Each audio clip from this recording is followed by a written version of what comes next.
All right, we're going to go live, and then we're just going to hang out for a sec. Hope this is on the right channel. I put it on Plastic Weekly. Hell yeah, sick. Nice. All right. I should have done my research and checked to see what I was going to refer to you guys as, and also to check the pronunciation of Albert's last name before we went live. But this is the return of the debrief in 2020 about the Pan-Ams and the general Climbageddon that's kind of striking us in this COVID-19 stuff. As always, I'm Tyler Norton, and then we've got John Burgman, writer for everywhere, Climbing Magazine, and for Climbing Business Journal, and also just released the incredible new book chronicling the history of American climbing, High Drama, available now on Amazon or your local bookseller. And then special guests for the first time, we've got more people joining us. In the middle, you have American, was it still the SCS, Delaney, back when you won the sport climbing championship? But anyway, yes. American sport climbing champion and World Cup finalist Delaney Miller, and prominent YouTuber who has recently put up a video about how to, what was it? How poker chips can improve your climbing? Yes, how poker chips can improve your footwork. It is Albert Oak. I'm pronouncing it right. Oak, like that's Oak? Actually perfect. Yeah, but you can call me okay. It doesn't matter. Professor Oak gave it away. That was like a strong indicator of how to pronounce it. So that was a good connector. Thank you very much, everybody. For this was pretty last minute, but man, I'm really bored just having to be inside and not be around climbing, and it's been a rough little bit. How about you guys? I know Delaney and Albert, you guys are in Colorado, right? So you're also dealing with a bit of an outbreak out there. Yeah, we're actually next to the county. We could cross over the fence and we'd be in the county with the highest percentage or cases. The most number of cases. Most number of cases of the virus in Colorado. So yeah, we don't really want to go outside that much. Yeah. But I hate to admit it, yesterday was the first day that I actually stayed home. And even just yesterday, I was like, oh, I'm going crazy. Good thing this is only for a day. And then that's when they shut down all the gyms and all the everything's closed in Colorado, mandated closed. And now I'm like, oh, okay, this is a 30-day thing, not a one-day thing. Yeah, no kidding. I feel like the theme of it is it's going to go longer than we expected, which is a little rough to think about. But what about you, John? How are things out in what, Zionsville? Yeah, in the Midwest out here. It's okay, not nearly as many cases as the rest of the country in some of the big crisis areas. But that's the big thing with this, at least here in the United States, is you don't really know how many cases there are. And so everybody's just kind of assuming that it's way, way more than is reported. So everybody's kind of nervous and I think staying in as much as they can. That's the directive. So yeah, it's like day 2 for me staying in, already starting to go a little stir crazy. So it's nice to see you three to have a little communal fun interaction. Yeah, and before we keep going, I just wanted to, because I don't want to disrespect what you're doing right now. Also, Delaney, you're currently, is it the editor-in-chief for Gym Climber magazine? Associate editor. Associate editor. Cool. I absolutely forgot to mention that, so I just wanted to say that. Part of my plan for this episode, if I ever got you and John together, was just to make you bicker back and forth over who is doing the better writing.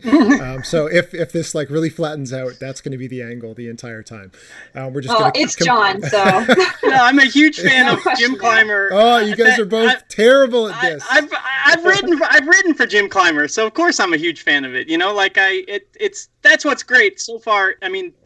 Comp climbing is such a small sphere that everybody is very, very friendly, and rightly so. All right. Well, it turns out there's no bad blood for me to harvest out of that, so we'll just talk about climbing.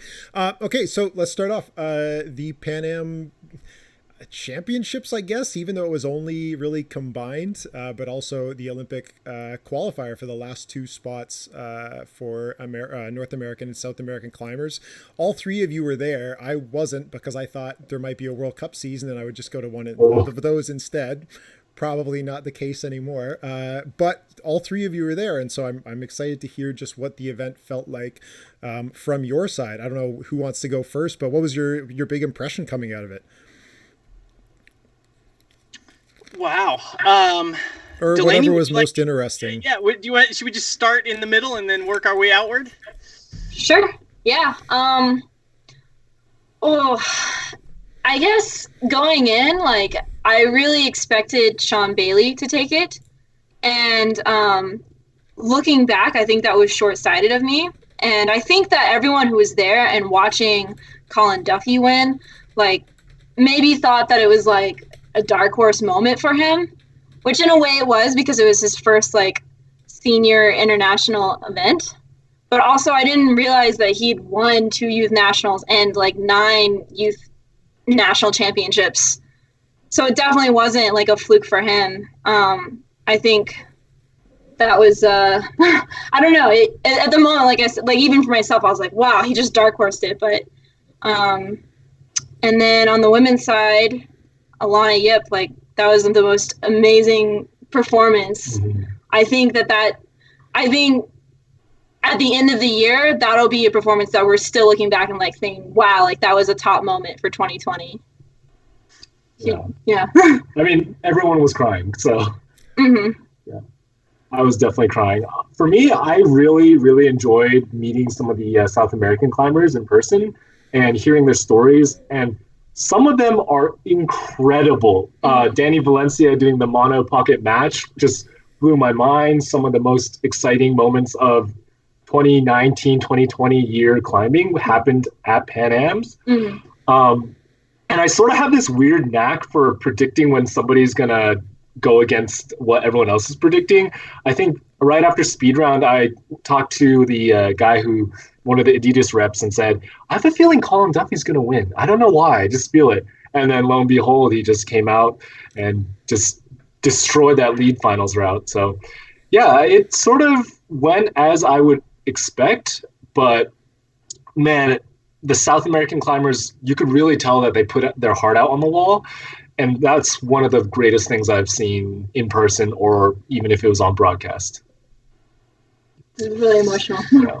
What about you, John? Yeah, I echo all those things that Delaney and Albert said. I mean, the Alana thing was just, it was definitely a high point. It was phenomenal to be there. She comes down from the lead wall and she kind of realizes it and then starts, crying, and then she gets hugs from her teammates and everybody's giving her a standing ovation. And that to me was probably, if I had to choose like one of the emotional high points, that was probably it, even though it came before Colin Duffy. Colin Duffy, the situation with Colin Duffy was interesting because I did get the sense, talking to other people, that some people thought he was somewhat of a dark horse, or an underdog, or whatever you want to call it. And I actually had a couple people that I talked to, they said that, but when he made it into the finals, they were saying like, oh, well, Colin Duffy's kind of like, he's the underdog. And I remember thinking, no way. Colin Duffy is not an underdog at all. Anybody who's watched the past 2 U.S. Combined Invitationals, where he's done phenomenal and just kind of exceeded his age in terms of his poise and composure and his performance, you could not watch those 2 Combined Invitationals and go into this thinking that it'd be outlandish if he would get that Olympic berth. Now I did, if I had to. I don't know, if I had to put like some money on it beforehand, I probably was thinking it would be Sean Bailey, because he has all that kind of extensive World Cup experience, that international big time experience, whatever you want to call it, on the adult scene.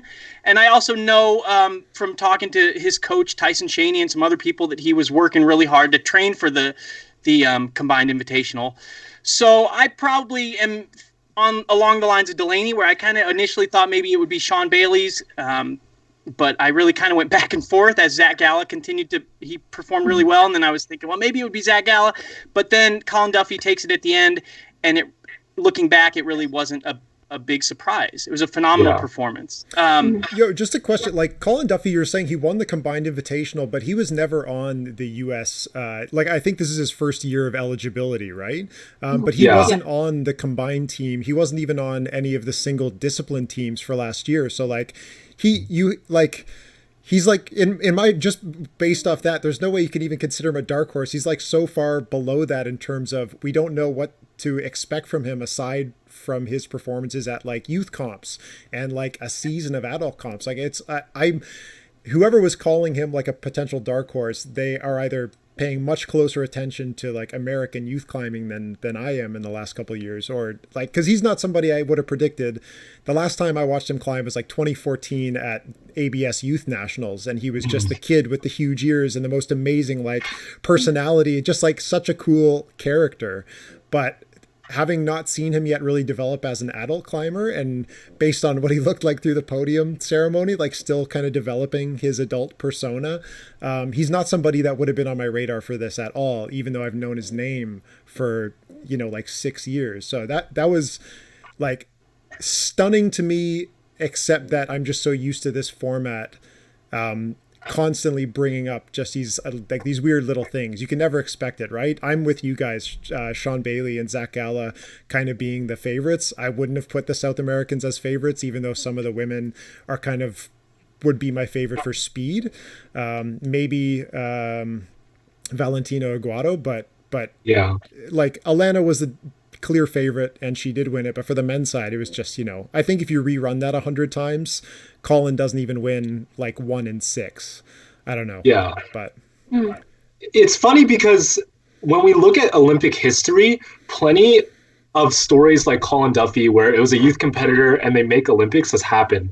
In fact, one really, really prominent Olympian, I'm wondering if you guys can guess, that actually qualified for Olympics at age of 15, and he qualified in second place. Can you guess who it is? is this person isn't in climbing, I'm guessing? No, not in climbing. Yeah, it's Michael Phelps. At 15, he qualified in second place, and nobody like expected, you know, like they heard of him, and then he just came in and just crushed it and got second place and qualified for the Olympics. And we all know the rest. What happened there? He started winning every single gold medal in sight. So it's not unheard of a youth climber hitting just the age and then destroying. But what I think is so special about it is like the percentage of athletes that just come out of the gate like that and like fucking crush. Yeah. Sorry, excuse my language. No, we love swearing. You're all good. That's rare. It takes an elite athlete to do that. And elite athletes are rare. Yeah. So you just never know when you're going to get one. Yeah. Born with it and work hard with it. I think the hard part for me, I'm just going to run over John for a second, is that like if you take Colin Duffy coming out, I think he had an incredible performance over the weekend. He did he had like a great run in semifinals too. So I don't want it to sound like his finals was a fluke necessarily, but it is like the weirdest, most unusual climbing format that we have. It's not something that's going to exist past this Olympic circuit. It's just not good. So this performance doesn't make me think he's like an extraordinary world-class World Cup level climber just yet, because I don't have that knowledge if he can actually hang in there with like the international crowd. Whereas you have somebody like Chai Yun-Seo who does an entire season and hangs in there with the rest of the big kids. So I think it was incredible, but I'm trying to recalibrate myself and say, okay, for like the Olympics, it's not going to be necessarily a field of the 20 best men or women. It's going to be the 20 people that managed to sort it out on a particular day, right? Which is never my favorite thing. I'm always wanting the formats that like, you know, are extremely drawn out and do everything they can to guarantee it is like the best climber that goes. But I get it. But yeah, so anyway, John, you were going to say something. Well, that brings up a good point. I think that in a way, are you kind of maybe criticizing the continental championships as an avenue, because you're going to get the same thing if you think of somewhere like Africa, right? That doesn't have the sort of steeped field that somewhere like Europe does, in terms of people that like can place on the international level. You could say the same thing about them, right, Tyler? It's like, yeah, they got an Olympic spot, but they got it because they placed at the Africa Continental Championship. But but when put in an international elite field, they might not place as high or something like that. And no offense to anybody that watches that's, you know, really into the Africa Continental Championships or anything, but that's just like, you could say the same thing. I mean, even about like Oceania. Don't you dare say a thing. Like the sort of New Zealand, Australia, like that's, you know, that area as well. So yeah, part of it is me saying that like they're, you know, if you took the best, like the 20 best climbers in the world, some countries would be unrepresented. For something like the Olympics, I'm okay with like a designated spot for one man and woman from each continent. I think that's fine.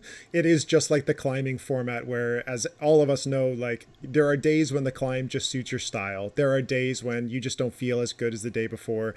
And then this format, even though our bouldering and lead formats do a lot to try and get you to do a lot of climbing over the period of a World Cup, in this event, you've got the single lead route. You've got 3 boulders rather than 4 in finals.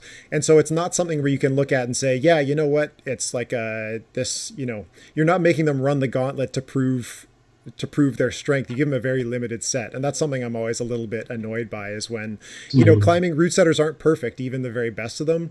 And the idea of like a perfectly fair field that can, you know, accentuate everybody's strengths or weaknesses evenly without biases or without biasing towards anybody by using words is really difficult, right? And so just the comp format to me isn't ideal, but it has to suit, you know, what it is. I get it, but anyway, I'm like getting into the weeds. I wanted to talk about the Atlanta one. When you guys were there, I'm guessing you couldn't hear the commentators, right? Yeah, like Charlie and Megan basically broke down in that Atlanta moment when Rebecca ran up to her and gave her the hug. Like both Charlie and Megan Martin were like audibly emotional, not really able to keep their composure together. And I shot a message to Charlie just earlier today because I figured we would talk about it. And he was just saying, yeah, you know, it was one of those moments where, you know, it's not so much the event that caused them to get choked up, but it was their reaction that caused the reaction. He was just so stunned by how Atlanta just like let everything out in this one moment of all this stuff coming together. And I couldn't help but feel when that happened, because I got a little choked up too watching it live. It's such a bummer that we don't get more moments like that seem so like just a gut punch of consequence where such a huge thing happens. And I really wish we had more of that, because I was thinking back and maybe the most like emotional moments of last season were, I don't know, probably like Mia Krempel climbing through her like knee thing at Munich, and then probably Janja at Vail when she sunk the 6 when she finished the streak, right? And in those moments, it like, you know, I wasn't too choked up. Commentators weren't too much. Those were still really big moments, but this one just felt so much different, and it was so incredible. And maybe it's supposed to be that rare that you get a moment that incredible, but it did come across on the screen, and that was my point. Was this was one of those times in climbing where it just like it reached through the screen 100%, and you could feel all of it. It was really, really, really cool. We actually had a conversation with Josh Levin about the way the competitors are exiting into their like rounds. And I believe the way it was done at Pan-Ams, it was whatever their ranking was in prelims. That's like, you know, they go in reverse order from there. And we were talking about the argument, what if you went out by the cumulative? So let's say after speed climbing, Valentina, she was second in speed, right? Yeah, she would come out like second to last. And then after bouldering, they do the rankings. And then Alana would come out in sport all the way last because she was in first going into finals. Then do you think the moment would be more impactful because she was the last girl to come out and then she knows that she's won, versus they had Lauren Bear come out at the end because she was winning in the first qualifier round and she was first in there. Oh, like, what do you think is better? Do you cater towards the competitors, or do you cater towards like the story and the audience? Yeah, I don't know if one of them is necessarily better than the other. Like sometimes it'll be the case that the person that came out of qualification overall is the one that wins, and sometimes, like we saw this time, it wasn't that case. I think the way they did it is probably like about right. I think that's reasonable because, you know, if you did it by like where they're at the moment, we've seen with this format, everything changes the second you add another discipline. So, like it was maybe, sorry, just echoing for some reason. Maybe it could have been better, but I think in this situation, like unfortunately for Lauren Bear, like the comp was kind of over by the chance she got to. She's still top, but yeah. Yeah, but we live with that in bouldering, and it's not ideal, but I think it's one of those things that for myself, I don't know how to fix that. Like I can't think of what's better than just going to the previous round and who won it and just hoping that they do it again. It's an interesting idea, Albert. I think it probably would have been great, all things being equal, if Alana would have been the last climber. But I think that I actually think there's still some stuff we can talk about with Lauren Bear. I think her performance over the whole weekend was pretty phenomenal and worthy of a little discussion in its own right. But Tyler, you had mentioned the the emotion of Alana's moment. And I think we have to keep in mind that those other moments you mentioned, even Janja, going 6 for 6 during the bouldering season, that's just one season. And I know I'm not telling any of you something you don't know, but think about Alana. This was 2016 is when the Olympics were announced. So this moment wasn't just a season in the making or the end of a season. This was the end of, 4 years, 5 years, something like that. And on top of that, not just the years, but the competitions that have preceded this, to miss out at the World Championships, then to miss out at Toulouse. There was so much more lineage to what Alana did compared to any single achievement that anybody could do in a World Cup, in a single season. So I think that's part of what added to that emotional heft for Alana. Yeah, that, and she hadn't won any World Cups yet, or anything at that level. Has she even podiumed? No, I think her best placement. No, she's made finals a couple times, but so I think for her, that was her first big moment in her career. Yeah. Mm-hmm. That is a really good point that I didn't consider, that was kind of her first. See, now I'm second guessing myself because I was going to say big like international comp, but since it was only a continental, it's definitely possible that she's won a not off the top of my head. I don't know because there've been probably so many in her time. But yeah, that's super relevant. This is probably the biggest win she's ever had in her life, which is reasonable. And something else that came to my mind was I wish we had more situations like this where all that matters is winning and anything else it just doesn't count, right? I know with a lot of climbers, you can go into a World Cup and say, man, if I make finals, I'm going to be so happy, because it doesn't disqualify you from anything. You get to keep going to the other World Cups and all that kind of stuff. And the minimums to go to World Championships are fairly low, right? Like you can qualify for World Championships without participating in a single World Cup. It made me wish there was more of that where you have to fight for the win, where only the top of the podium matters.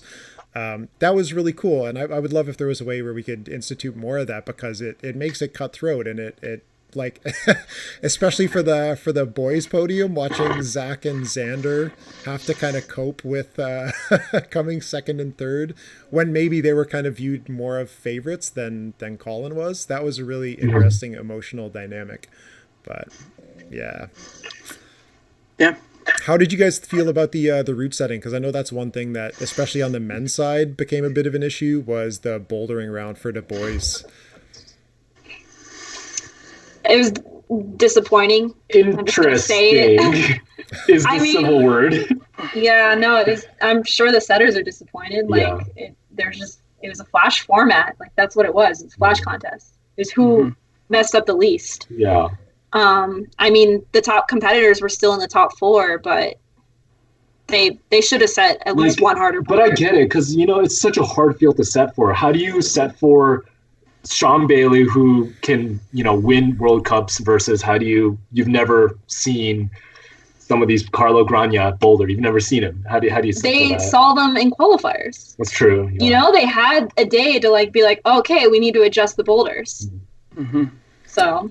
There's never going to be enough ink to write all the opinion stories about route setting, so we might as well just keep talking about it. So my question is, what do you guys think the route setters misjudged in that particular situation with the men's bouldering?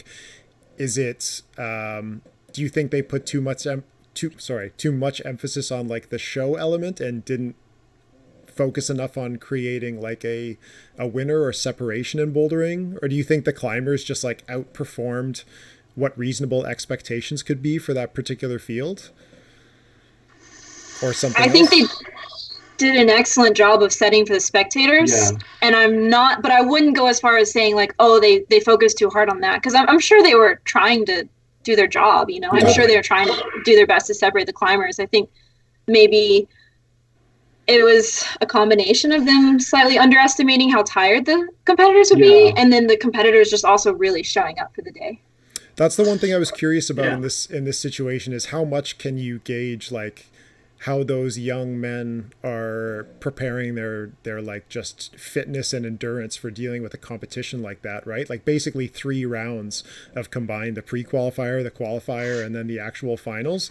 Like I feel like that's probably the part where we're least familiar with is, you know, how does somebody handle the exhaustion of going through those rounds, and maybe they overestimated how tired they would be. I'm not sure. I don't know. It'd be interesting to ask that to Chris Danielson, who was the chief setter for the boulders. I don't know. I mean, Tyler, you and I have been over this before. It's so hard to nitpick the route setting because we know it's such a sweet science. And I know Albert and Delaney, you know that too. It's just like, it's so hard to get right. And it's so hard to figure out like what the exact, you know, issue was with the route setting. I mean, the thing that as I was watching it, I remember thinking that it was, and I want to be careful in saying this because I don't mean any disrespect to, you know, all the teams that were there, all the national teams, but it just seemed to me pretty clearly that on the whole, the American men, as sort of like a national squad, were just, you know, better. They were just doing, you know, consistently, all of them were performing and topping boulders, whereas the other national teams were not. And so I think to me, like that was one of the big areas that needed to be separated more. It was like there was this separation from the Americans and the other squads, and then what we really needed is, okay, now we needed to really separate those Americans. And it's that last part that wasn't really done, unfortunately. Yeah. I did notice while watching the females, from the body language, some of the girls just straight up have never seen those holds, and like they didn't know the sweet spot. Some of the holds is like a very obvious sweet spot if you've touched it before, and I could tell some of the girls had never seen those holds. So it was like, maybe if they had known where the sweet spot is, I'm sure they would have flashed as well. But I should have paid a little more attention to the guys' body language on how they were reading it. Were there any particular holds that seemed like really new? Like were those big squadra, like scoopy things, the weird, I don't know how deep into like the hold wormhole everybody has gone here, but there were a few. Was it like because if it was just flat hold things, you don't really have an excuse like 7 years after a lot of those shapes were introduced. But yeah, that's a fair point too. One thing watching Eddie's review of the event was feeling like, especially on that last problem, that the finish hold was just out of reach for some of their body types. And I'm not sure if that was something that was kind of like murmuring through the crowd as you guys were watching. Was that the vibe of like, oh, this is just hopeless? Or are you talking about for the females? Yes, sorry. I think the one that I noticed the most was for like Valentina Aguado. She just like, she has all the strength to do that move, but she was just like a couple inches too short. Yeah, that was something that definitely the person who I was watching it with, standing next to me in the crowd, and he just said, he's like, she can't reach it. And it's like, you know, and there really wasn't any way. I mean, maybe Delaney could speak to this because she's been kind of in that, you know, heat of competition before, but like, I didn't see any way she could reach it, and I didn't really see any way that she could like break the beta. It was just kind of like she just needed to. Maybe if she's like her fist or something, I don't know. No, because but there's no way. It's so much harder on that hole. Yeah. And like she tried to inch her hand up the volume, but it's just so much easier when you're like at the bottom of the scoop versus like awkwardly on the side. Yeah. I mean, as far as setting for the women goes, I think overall like the setters nailed it. And that was my only like I wish they had changed it, but it's hard to be mad at the setters whenever everything else was so perfect. It was a screw on, so they could have screwed it an inch higher, but that's a subtlety. For that one boulder, just like if they had just made it a little lower, it wouldn't have changed anything for the other girls, for sure. It does all the women's setting though. I think the women's setting was, I agree, Delaney. I think it was pretty good for the most part, because if you think about the sort of overarching narrative, which is like Alana's storied victory, the fact that I think Alana was the only woman who got 3 tops, if I'm remembering correctly. And so that just that just adds so much to the story, right? That she was the only woman that got 3 tops, and then she ended up, getting the Olympic berth. I don't know, just in terms of just like the poetry of it or something, it just like it wouldn't be the same if she didn't top all 3 of those boulders. So there was something kind of aligned beautifully with the fact that she was the only one to get all 3 tops. Yeah, I agree. How were things on the ground there as spectators? I'm not sure if you guys had like a different area because you were there covering the event, but what was the vibe in the room like? Was it an enjoyable atmosphere? How were the viewing angles? What was the spectator perspective? What'd you think, Delaney? I thought it was phenomenal. I think lots of people showed up to support and were excited to be there. It was really crowded. Yeah. It was comparable to other Pan American competitions that I've been to in the past, I'd say. There was one like sort of discrepancy that I wanted to talk about that is like, I don't think was broadcasted at all. The pads were really hard. And a girl definitely like tore her ACL, and another guy also probably tore his ACL. The bouldering mats? Bouldering, yeah. Was it Zach who got whiplash? Xander got whiplash on his neck. Yeah. Yeah, that was the one thing I wasn't down for. Yeah. Did it look like they brought in mats for this event, or were those the mats that were probably there? It was just... They were the gym mats? Yeah. Did they look new, or...? No, it looked used enough, but they were just really hard. And yeah, they had a lot of risky moves towards the top of the boulders, and I'm pretty sure she like tore her ACL, and the other guy also tore. Yeah. Gosh. Yeah. Yeah. It's hard to be mad. I mean, obviously the gym is like doing their best, and they made their best call when they're, deciding on which mats to purchase. Like 2 to 3 instances. It's just unfortunate because that is very rare at a competition. Yeah. Albert, do you know if did the competitors cite the mats, the people who got injured? Do you know? I didn't ask them, but I heard that from other competitors that they're all saying the mats are hard. Yeah. And I mean, I'm no longer competing, but I myself was bouldering in between rounds just to stay moving. Same. And I felt the same thing. Like they were hard. Yeah. I mean, if you take that kind of fall that they had, but it was a softer mat, I think they wouldn't have torn their knee. Yeah. That was nasty. Yeah. I didn't know that. Yeah. All right. So we're getting to the point now where like we're getting closer to the Olympics, and we've pretty much got most of the field locked down for the Olympic Games. And the big thing that's screwing with us right now is all of these events being canceled. There are still 4 continents that haven't qualified their continental athletes yet. Previously, Asia postponed theirs because it was kind of the epicenter of this outbreak. And now Europe and Africa and Oceania have all postponed theirs. Now, a few weeks, or maybe not necessarily weeks, but after Asia was postponed, the IFSC edited the qualification pathway to include a clause in the event that Asia is unable to host a qualifying event. They still need to figure out who those 2 athletes are going to be, that man and woman from the continent. And I think they made a good choice, and they've decided that they will just go back to the results of the Hachioji World Championships and just go down the list until they find somebody that meets the criteria. And because they kind of announced that, we know that, let's say things don't work out in Asia, as a lot of people have already mentioned, the 2 Asian climbers that would be going are Chaeun-seo from Korea and Jongwon Chon from Korea. Before we go into the other continents, how do you guys feel about that? Like, it's kind of a big win for Korea, and at the same time, all I was hearing from others was like, I'm so sad that Jane Kim won't be able to like have another chance to qualify. Yeah. I thought it was official, wasn't it? It's not official. It's not official? They both posted like it was, and It's not. Yeah. So I don't know what happened behind the scenes there, but good chance. Yeah. It seems so far. So I'm Korean, and I've been able to read Kim Jae-in's like Instagram posts because she's only been posting in Korean. It seems that she's sort of like settled down into acceptance, and it's kind of heartbreaking, but also a silver lining because she's with her partner, and she said that for the first time, without pressure, I enjoyed outdoor rock climbing. And in a way, it's like she's gonna do something great still, and that's okay.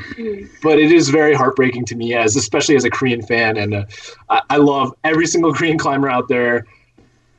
It would have been nice to see the competition, but I think at the end of the day, it would have been like first or second. You could have coin flipped, and one of them would have got it. So also Solsa. Yeah, Solsa. So, like we didn't really see last year because she was injured, but she could have totally taken. Yeah, the she's fast. No doubt about it. A 1 in speed does wonders for your score. Yeah, and she knows how to lead climb, and she's always made semis in bouldering, so she could have done it too. That's the interesting one for me because I kind of. I see the continental qualifiers as the most likely route for the dark horsey athletes to get through. Yeah. Whereas qualifying through the World Championships, you figure you've got like the more established favorites coming through. But in this case of having Cheyenne So ranked and taking it, it's kind of flipped it in reverse, where we think of her as this incredible lead climber and probably a good boulderer, but we haven't seen any tremendous proof of that. She wasn't exemplary at the World Championships in bouldering. So in my head, it was kind of like, she's not going to get to the Olympics because, when we get to the Asian qualifier, even though Japan has no chance of qualifying anybody, chances are it's going to be Jane Kim or Solsa. Especially Solsa seems so much more well-rounded. But if this is the case, and if they don't hold that event, it is a little bit surprising. Jongwon Chon, though, I'm extremely happy. He's just like such a great character. I'm really happy for him. He's the kind of person I want there. I think he just ran a 6.45 on speed as well. He just PR'd, so he's getting fast. Yeah. That's sick. Yeah, and Tyler, Jongwon kind of fits that mold of you and I. We had said after Hachioji, we had said that there's something really nice about the veterans on the circuit, these people that were in the trenches before the Olympics was really even a thing. They were on doing the World Cups. It's kind of nice that they get their Olympic shot. People like, of course, Sean McCall, people like Adam Ondra certainly, and you can just keep Jan Hoyer. You can keep going down the list. I would probably count Jongwon on that list as well. He's been at it for several years. So it's nice that he, after sacrificing so much to, giving up every summer to do the circuit and stuff, he finally gets to enjoy being in the Olympics. The Jane Kim thing, that really stings, even though, I don't know, to be honest. I mean, I don't know if Jane Kim she's one of my favorites of all time, but the combined discipline just does not suit her at all. It never has. She's always struggled on speed climbing. She just isn't a methodical climber through and through. So I don't know if, even at these continental championships, if in the combined format, between the two of them, my money would probably be on Solsa against Jae Kim anyway. Unless Jae Kim, she certainly could win the lead portion or something like that. But her bouldering results haven't been particularly exemplary for several years in the bouldering competitions that she's done at the international level and stuff like that. So really, I think, like you all said, Solsa to me, that seems like the real big miss here, because she's, generally considered to be one of the best, if not the best, Korean woman at the combined discipline. So Cheon just kind of got in there, whatever you want to call it, by special circumstances or by the fluke of all the stuff that's happened, however you want to categorize it. It's just going to be this big what if question, I think. What if Solsa had made it in there?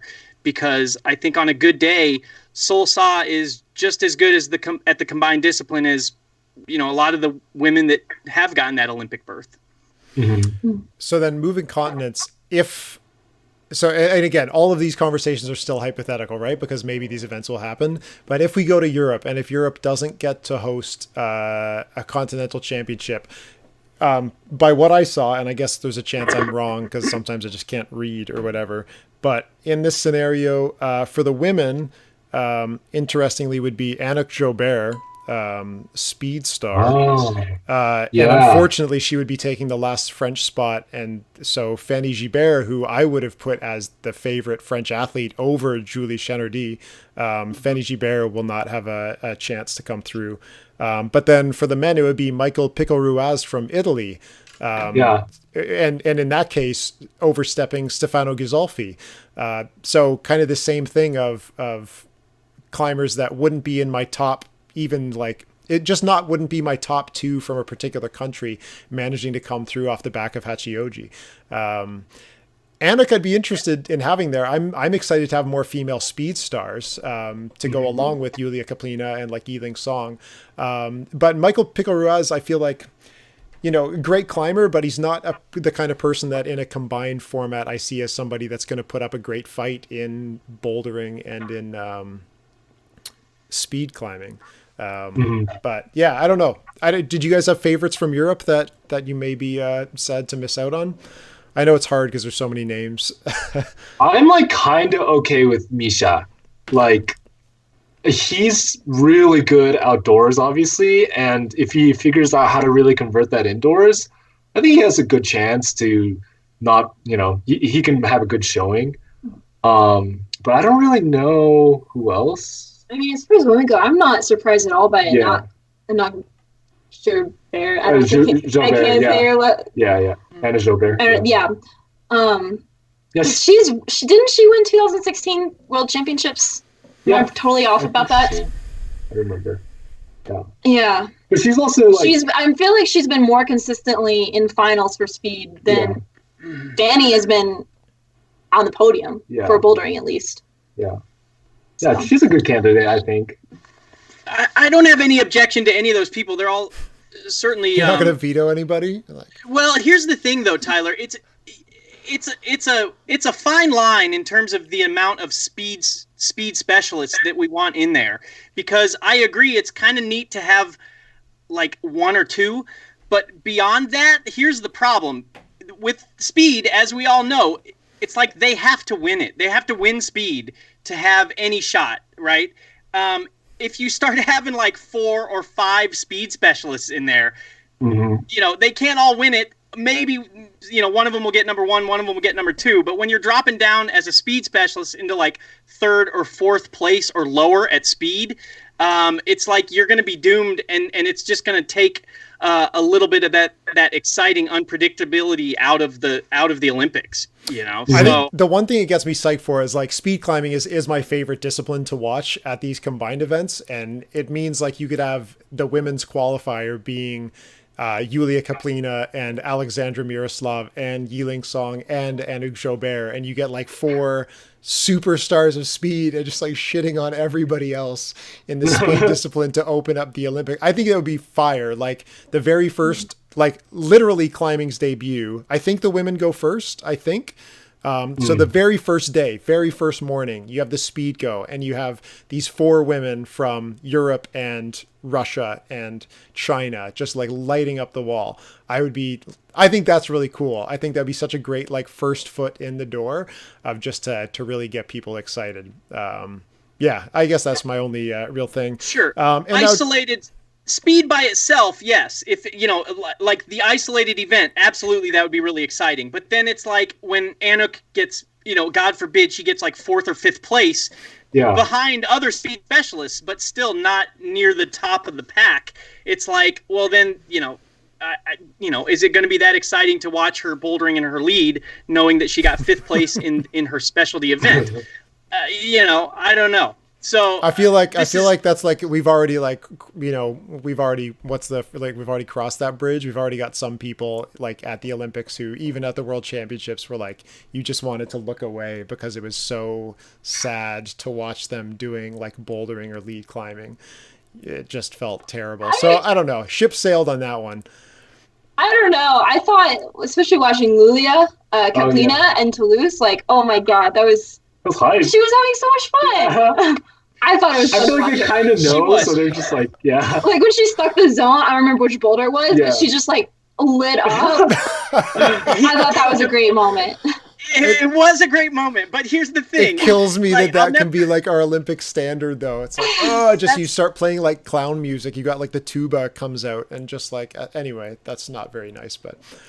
Yeah. That's the thing. I remember I was talking to, I think it was John Brosler about this, and he was saying, not that specific example, but he was saying, it's weird that you have somebody like that who's like a speed specialist, and then she has to also do like bouldering and lead climbing, because we, as the audience, we're watching her do these things, and it's like the Olympics is not where you expect to watch people just like laugh because they're not good at something. You know what I mean? Like, as endearing as it is, I agree with you, Delaney. Like that was an endearing moment, but stepping away from that and kind of looking at it objectively, it's like we shouldn't be watching the people do an event in the Olympics unless they are like the best of the best at it. And I realize this is like the whole problem with the combined format, which has like been analyzed, to death, exhaustively. Here's what they add. Okay, besides like speed being spectator friendly, the speed specialists do make the boulders and the lead climbing routes look hard, which is something that most people don't get. Yeah. So seeing those people struggle will actually help the crowd like realize like, oh shit, this is actually pretty hard. Yeah. I want to talk about the other side though. What about a speed climber that's also kind of decent at the other discipline? And I'm talking about my boy Rishak Kaibalin. He's my number one. I'm so hyped about this guy. I scream. He has a most beautiful face. He's so cute. Not only did he like crush speed, but he beat like Stefano Ghisolfi in bouldering and all of these like top namers, because he can climb V13. He's a beast. Yeah. He trains with Adam. He knows what's up. Like, you got to be scared as like a specialist in boulder sport when you see Rishak Kaibalin probably get first or second to like Mal-Am or something, and then also beat you in boulder, and then also beat you in sport. You got to be scared for that guy. Like, I feel like now is the right time to place a bet with Albert, like immediately, because he seems to be super hyped on this train, and I will take all that money right now. Dude, he's gonna podium. He's gonna podium. That's what I think about that. I'm not super bullish on Rishak Kaibalin coming out with an Olympic podium.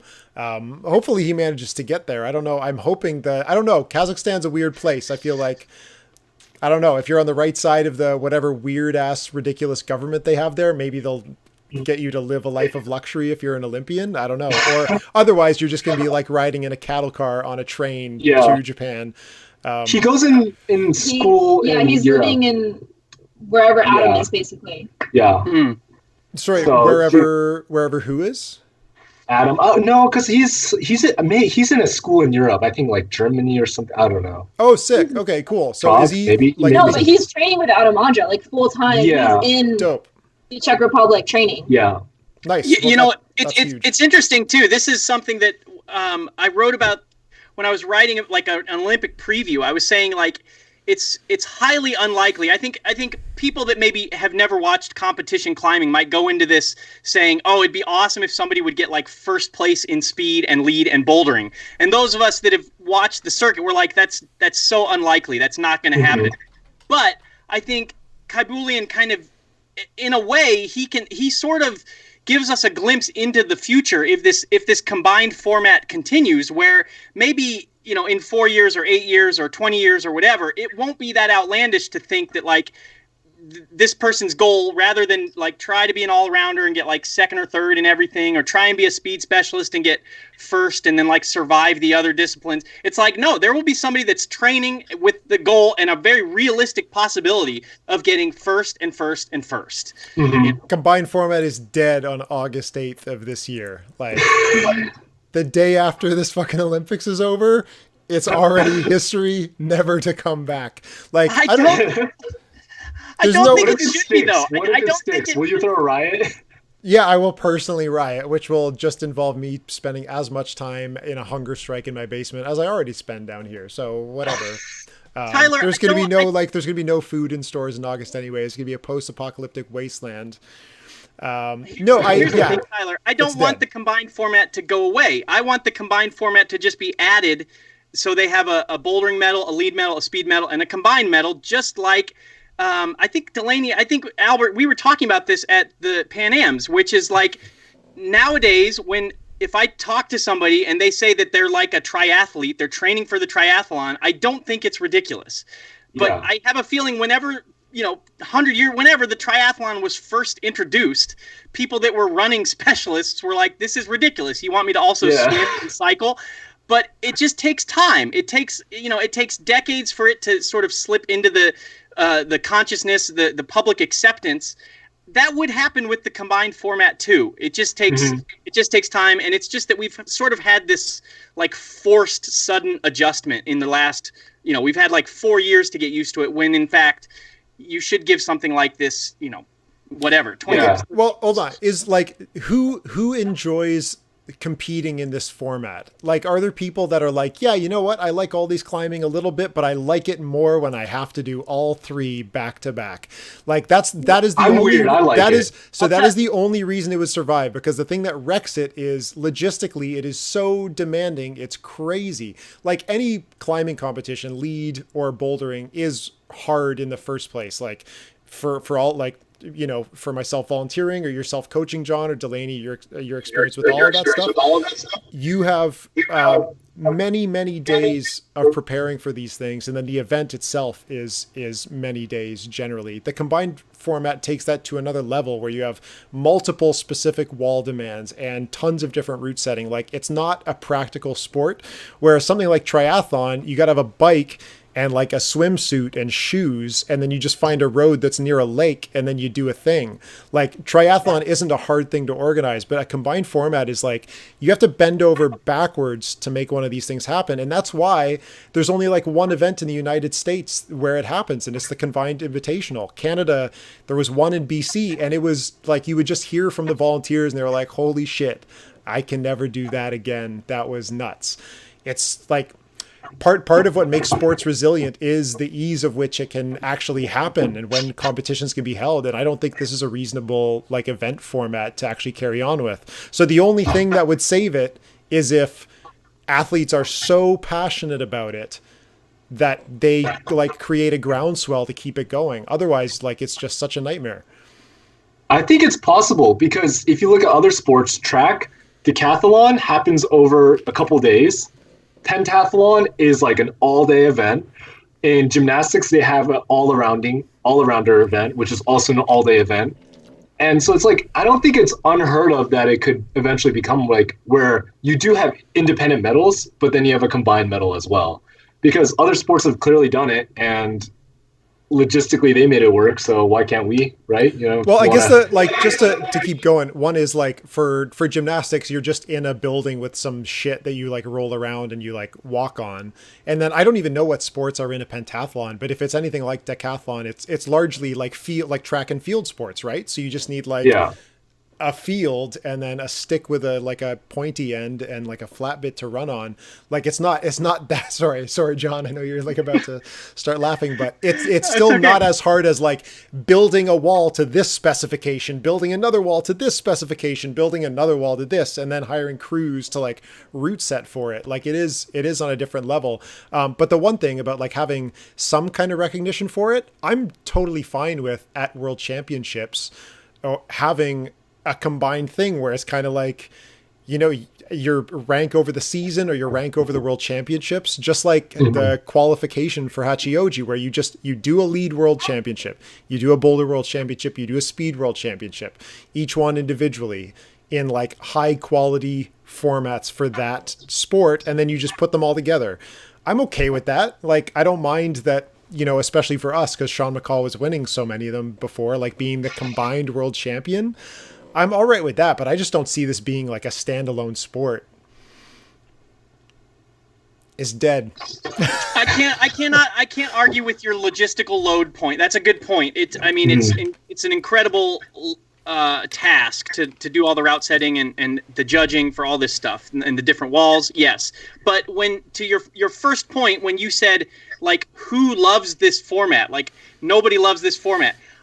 I'll tell you who loves it. It's the kids that I coach. The kids that are like 10 years old, 12 years old.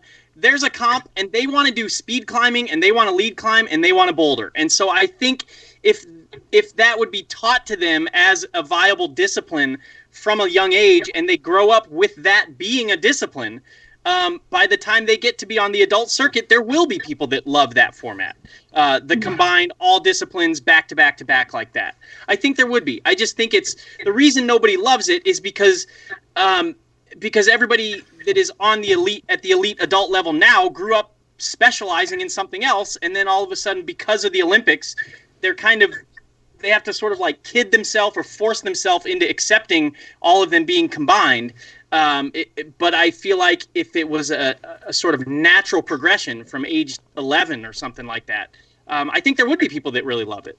Yeah, and even athletes now, like whenever I interviewed Brooke Rabbittu after she qualified for the Olympics, she was like, yeah, I've always loved combined, and that's why I always trained for it. And I can't remember how many youth combined titles she won, but she won a couple. Yeah. And I mean, sure, the format was what you were talking about, how it was like different championships, and then you just had a combined title. But I think the passion was always there, and I think, John, you're right. Like, it'll continue to grow, especially as kids are like taught to love it and train it. So this idea is like gonna kill the athletes, but do you remember in Innsbruck when they added the combined format at the very end as like a exhibition event, and like people's fingers were bleeding, they were dying? As much as that is brutal to the athletes, what if like at the Olympics, all right, everyone did their independent thing. All right, top 8, let's kill you guys. Let's do it combined. Let's hope you don't die. Don't bleed too much. Go. And if you win, you get a medal, a second medal.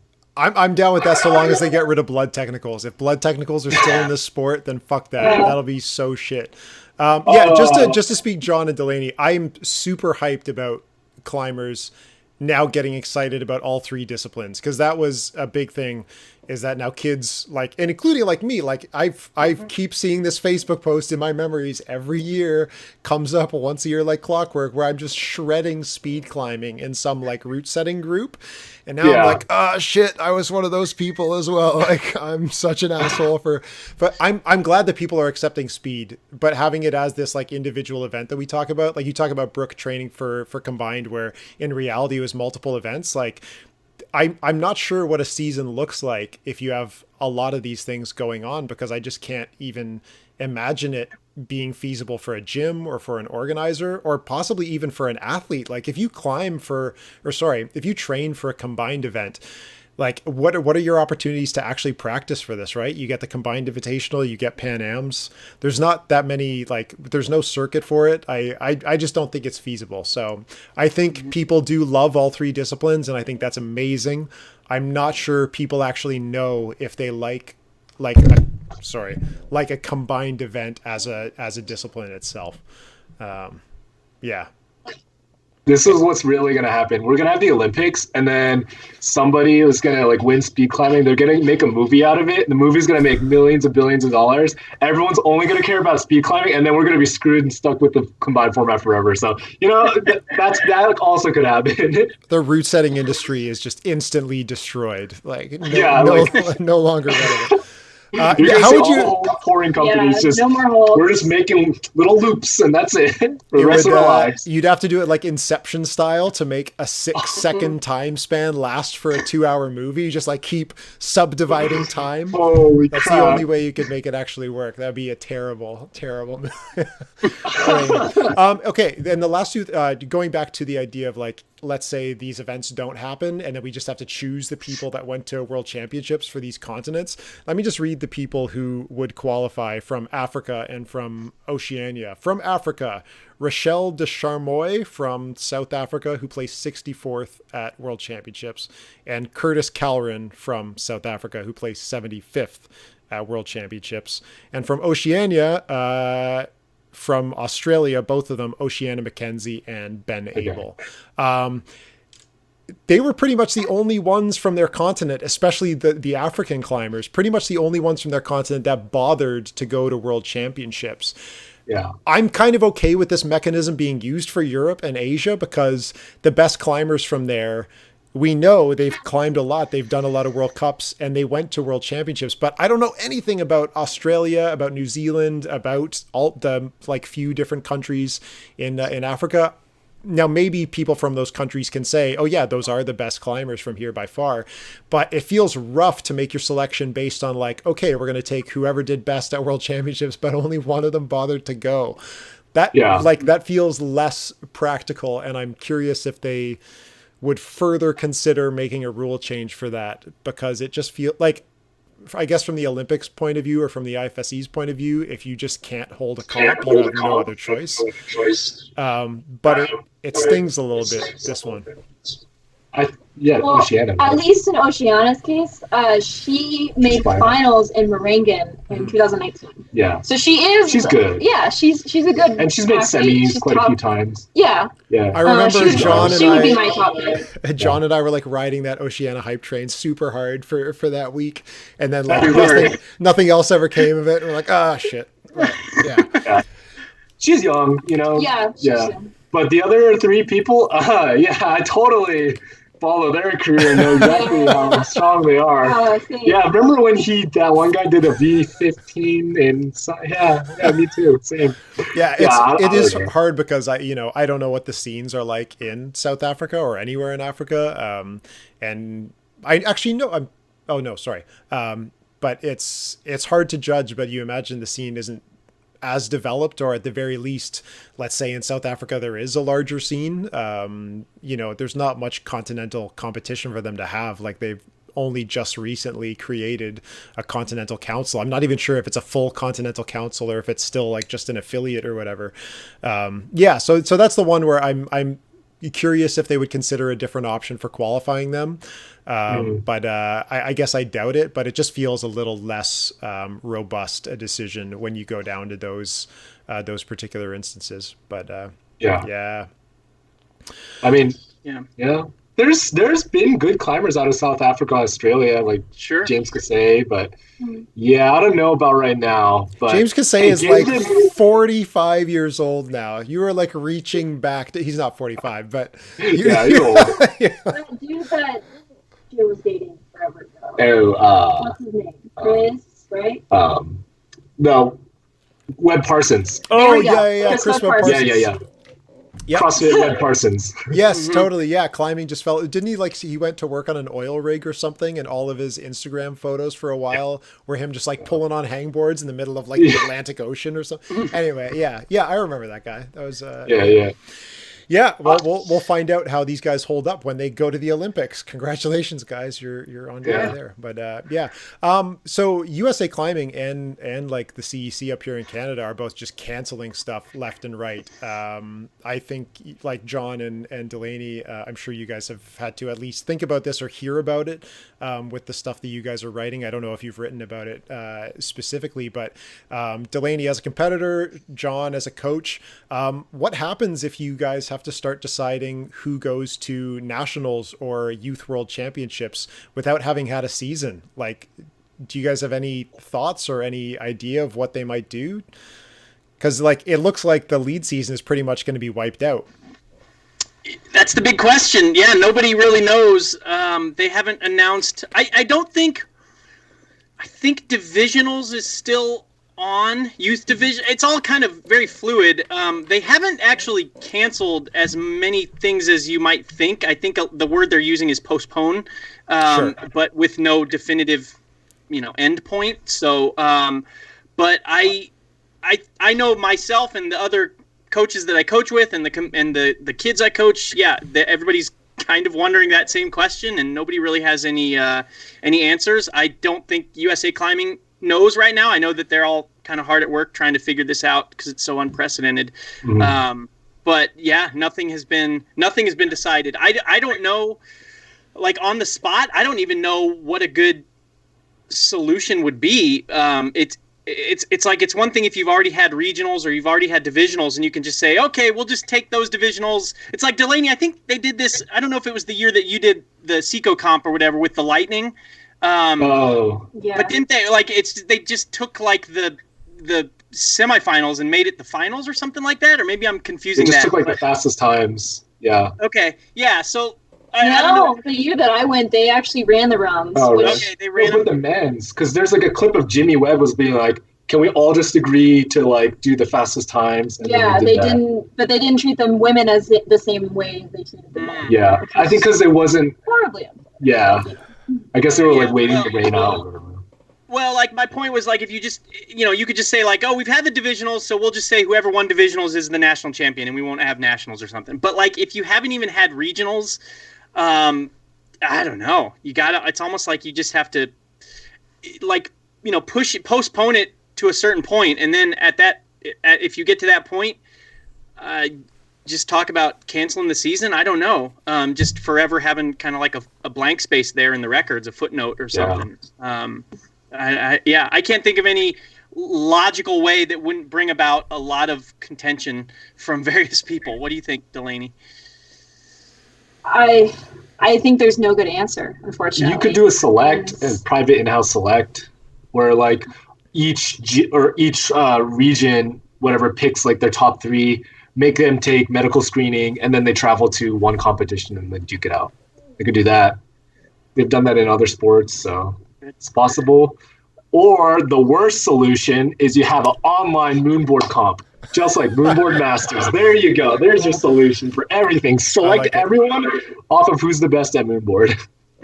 Oh no, combined format. You have to do moonboard, kilter, and then tension. There you go. Well, Waltopia has their walls. Oh yeah. So we could get Waltopia in there. Yeah. I don't know if those are even available in the state there. Yeah. They have a combined format. Like hypothetically, you could just like take the speed wall and just like make it longer and then put bolts on it, and then for bouldering you could just chop it up into sections and crank it back like 45 degrees. You don't even need to root set anything. It could be great. No, like up in Canada for this is our second season of doing like selection camps for the adult and the junior team, and that's the only thing I could think of was it certainly wouldn't be as fair, especially to climbers that have been on the come up this particular season. But if you guys have a high performance director or a national coach who's got like feelers out across the country, you can kind of just say, okay, we're not going to be sending 4 of every gender of every age category to World Youth Championships. But what we'll do is we're just going to take the best, like 1 of each category because we know who they are because they win nationals every year.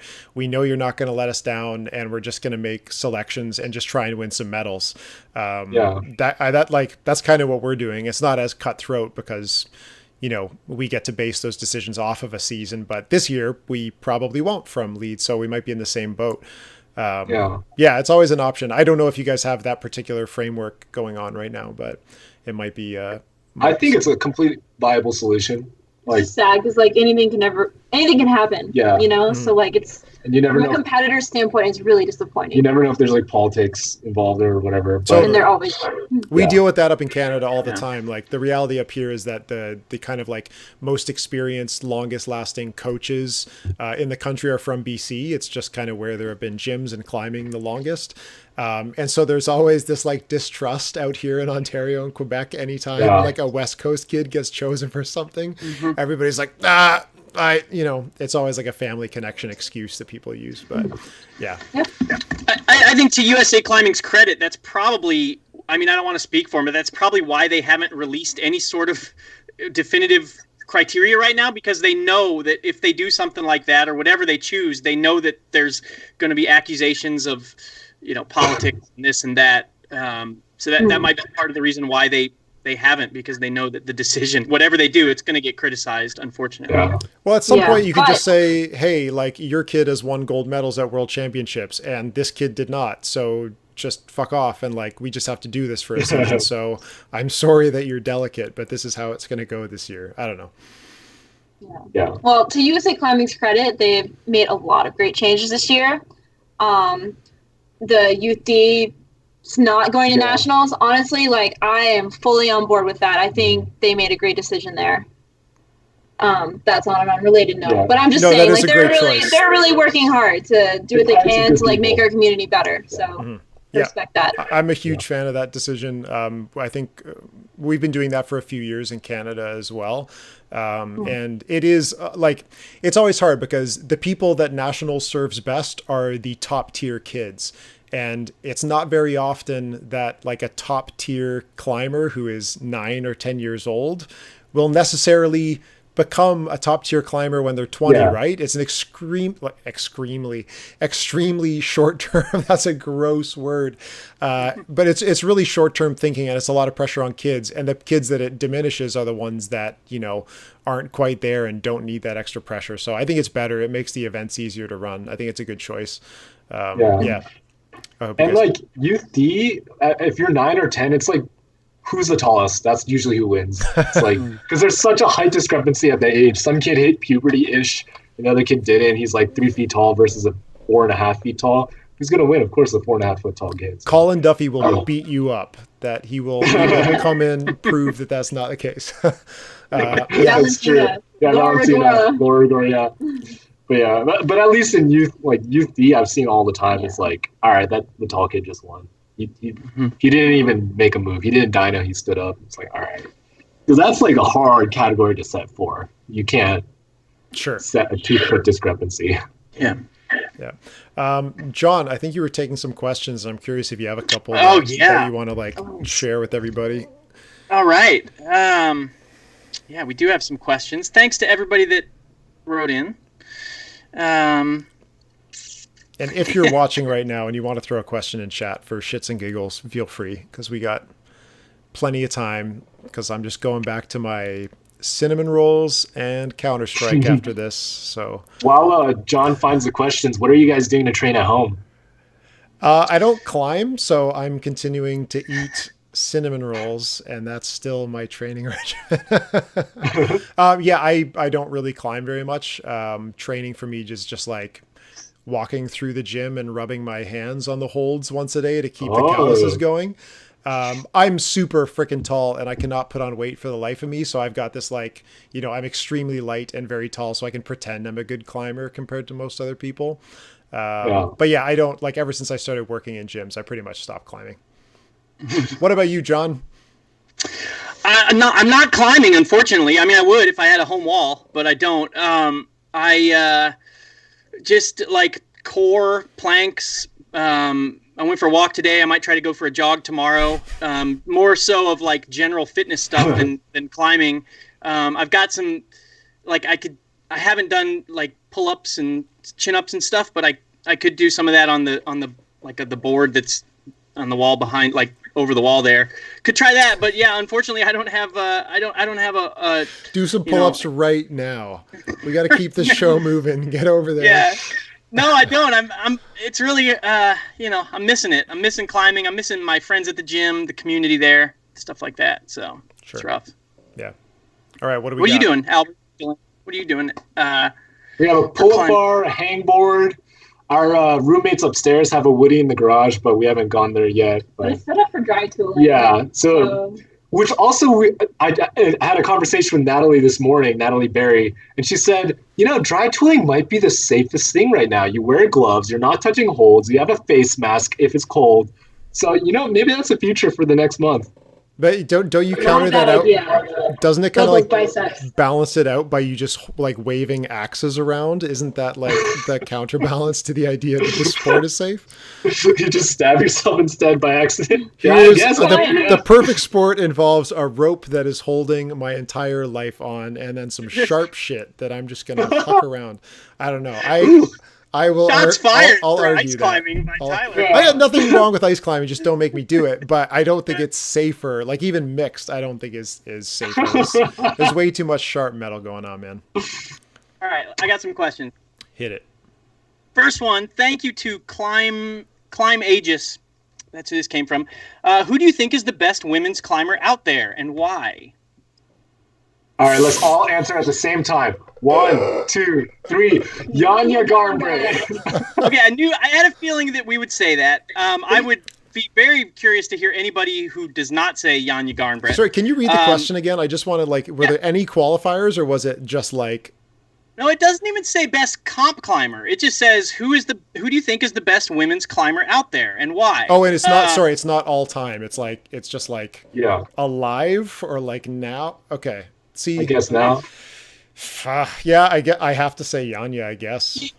Nobody's going to argue with me, but right. But here's what I was thinking. Now, this is not what the person asked, but I figured we would all say Yanya. So my question to you all would be, who is the best women's climber that's not Yanya Garnbret? Who would be like? Okay, opens up a lot. I would like to throw Angie Eider out. Yes. For sending 550B. Sure. Being the only one to do so. Yeah. A lot of accomplishments too for Angie. So Angie is a really good shout, just in terms of being all around and still being still pushing boundaries in a different realm now that she's out of the comp scene. I think that's a really good shout. Like a lot of comp climbers just like haven't built up an outdoor repertoire quite yet. Kind of surprised that our American friends haven't said Alex Puccio. I figure that like just from her like bouldering resume, thought they might say her, because I think she is like, I don't know, I feel like she is kind of a legend in her own right, in her own particular style. I don't know, man. That is a hard one. I would put Akio and Kim Jae-in up there. Yeah, 100%. Sure. Also Bobsy, yeah. Yeah. I would say phenomenal all-arounder. Yeah. Yeah, I would say Akio. This is interesting. This is what if you're comparing Akio and Jae-in Kim, it gets interesting because you're factoring like world championships against like an Olympic berth and stuff like that. But Akio was the one who qualified right behind Yanya at Hachioji. So theoretically, if Yanya was not there, Akio would have been the first qualifier for the Olympics. So I think you could make a strong statement, a strong case for Akio. They're both 30 plus. Yeah. Yeah. I think also I had this conversation with Delaney. A lot of like girls I think are capable of doing 515 plus, but they're competitors, right? So they haven't spent the time to do it. Good. And I think it's going to be really interesting. Don't be going outside wasting your time on that shit. That's Tyler and I are always like, the big thing for us is like the comp is the important thing, and so we're always like, I don't want to have another competitor who thinks like the greener pastures is the 515 or is the outdoor send. I want to this is the ongoing thing. I want a competitor who the highlight of their career is competing and their medals.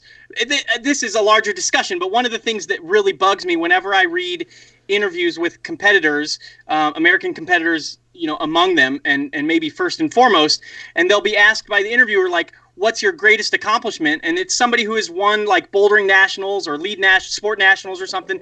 And they're like, my greatest accomplishment is climbing this, whatever, fill in the blank V14 boulder. And I'm like, no, like I want, if you're the best competitor that USA Climbing has to offer, like you should be citing it just hurts. It diminishes your organization and your whole national competition structure if you're the best and you're like not even citing victories in that competition circuit as your career highlight. I think I think I get it, and I like it. It does hurt, but I think it does give relevant criticism that an achievement in climbing for whatever reason, whether that's the lack of prestige in it or the fact that it is this very ephemeral like short-term thing compared to how eternal some of these outdoor climbs are. Like I get it. It makes me want competition climbing to be better to the point that those things do kind of overtake their outdoor achievements. But I can understand that not quite being a reality. But I don't know. I think just going back to the question, Yanya Garnbret is number one. And then just to throw a curveball out there, like why not just say somebody like Lynn Hill? Like if there's no qualifiers for this, just like give both ends of the spectrum and say Yanya Garnbret, like unqualified best female climber today. And then if we just want to do like a Hall of Famer pick, and because this is a North American podcast, I'm going to pick Lynn Hill over somebody like Angie Eider or the early European competitors or whatever. I don't care. But good question. Add more adjectives next time, because all right, we got more questions here. Next question is from it's from Eddie. at the circuit. What's up, Eddie? Thanks for writing in here. He says, oh shoot, I wrote these down. I don't know where I put them. He said, what old comps do you recommend people rewatch to get psyched during the lockdown? 2018, Hachi, of course. That's like Which discipline? Bouldering. When Gabri Moroni, he won. I mean, I straight up made a 20-minute movie about that because I cried. Yeah. What about Oh, wow. Yeah. This was God level. So my gosh. What about let's go farther back. What's a good one? What's your preoccupation with Gabby Moroni? I just love that man. do you guys have you met in the past, or I'm really curious what it is, because you did bother to make a movie about the guy, and he's when you think of all-star climbers, or even the couple best climbers from Italy, he's not even one of the guys I would say. So what is it? I've sort of just looked at his records, and I see 7, 7, 7, 7, and I'm a person that's always gotten 7th or 4th so much, and I don't know, I just really empathize with him, finally doing it, and yeah, that too. But yeah, we've messaged each other on Instagram for a bit, but I don't know how good his English is. But how much did he pay you I don't know, before it's this just Olympics? A great story. How much did he pay you to create this propaganda before his Olympic run? He just likes redheads. That's true. That's true. It's redhead. Our dog is red. You're a redhead. Yeah. Nice. That's it. Cool. Yeah, good. John, did you have any answers for that one? Because mine's I did. Yeah. I have kind of 3 different ways, three different things that I kind of consider when I'm trying to kill some time and go back and looking at old comps. One of the things that I would recommend people doing is I looked back. The earliest competitions that are on YouTube in full are from 2012. Now you can find. I should specify on World the Cups. IFSC channel. Yeah. There are competitions from 2011 and whatnot, but you're only getting really short clips. So if you want to watch a complete final round or something like that, there are not very many. I think there's just the Munich bouldering World Cup from 2012 is up there. I think the Paris World Championships, the various disciplines are up there from 2012. So that would be, if since we don't know how long we're going to be in lockdown, I would recommend just start at 2012 and work your way to the present day. See how many you can get through. Go through the entire canon. Another thing that that I've been stoked on in the past when I'm enjoying digging back into these old ones is I always enjoy the rivalry between Mina Markovic and Jain Kim in lead, because there are just so many comps when the two of them were just at the very top, and maybe one of them won this time and the other one won this time, and so I wrote down Mokpo 2013, the lead World Cup is a good place to start. Yeah, right. Unfortunately, there aren't very many. There aren't a whole lot from 2013 that are up there, but Mokpo is up there. Also, Pers from 2013 is up there. Brianson from 2014. Kran and Inzai from 2014, and Imst from 2015. Those are all ones where Mina Markovic and Jain Kim are, I don't want to spoil anything for people that are watching, but it's just a fascinating rivalry that we're able to watch in the replay of the live streams. So I would recommend all those. Also, the Austrian dominance of Anna Storr and Kilian Fischhuber. Just watch literally any comp with them in it, and you're going to learn something. Yep. Yeah, I think my first instinct was what John said, was go back to the very start, because it always strikes me when you watch those comps, or even when you find Udo's recaps from maybe from 2010 onwards, it just hits you so hard at how different especially bouldering was just 7, 8, 9, 10 years ago. You're holy shit, everything about this, the holds, the angles, the volumes, the moves that they're asking, you can visibly see a difference in difficulty from what it is now. And it's not something that hit me as we went from comp to comp, year to year, but when you take a step back that far, it gives you a really incredible perspective on what climbing is like today compared to where it was before, and in a relatively short time span, right?